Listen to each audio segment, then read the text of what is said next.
Moja kwa moja kwenye swali lako la mchezo ulikuwa mgumu kwa sababu kama ulivyoona KMC imejipanga vizuri, kwa sababu katika michezo iliyoisha kupata matokeo yaliokuwa mazuri na wapo chini zaidi kwenye msimamo. Kwa hiyo unapokutana na timu kama hiyo, ina maana ipo kwenye ligi na wao ina matamanio ya kupandisha performance yao, lakini kwa ujumla naweza kusema mechi ilikuwa ngumu sana, lakini tunamshukuru Mungu tumefuata maelekezo ya walimu wetu na kila mtu ambaye amepata nafasi ameonyesha alichokuwa nacho kuweza kusaidia timu.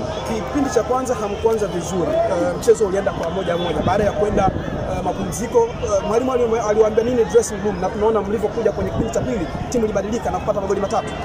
Kwa kipindi cha kwanza ni kweli, baada ya kupata goli tulikuwa tumeshuka kidogo, wapinzani wakarudisha, lakini tulivyoenda katika vyumba vya kuvalia, mwalimu alisema tuwe na uvumilivu tunapokuwa na mpira, kwa sababu wao wanaweka block chini, na maana kucheza na timu hiyo inahitaji na uvumilivu kuhakikisha mnacheza ili kuweza kupata zile nafasi za kutengeneza magoli na kutumia vizuri. Kwa ndio tulichokifanya.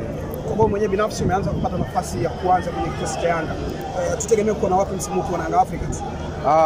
Kwanza kikubwa nashukuru kwa nafasi naopata. Yanga ni timu kubwa, kila mtu anafahamu hilo, na wana wachezaji ambao wamewatoa sehemu tofauti na wote wenye quality kubwa. Kwa hiyo kupata nafasi kwangu mimi kunanipa changamoto ya kuamini kwamba na uwezo, lakini jitihada kila siku hakikisha kila ninapopata nafasi niweze kuisaidia timu yangu kwa maelekezo ya mwalimu, lakini na kuweza kuipambania timu na mashabiki waliokuja kama hivi siku zote ambao wanatupa support. Asante sana.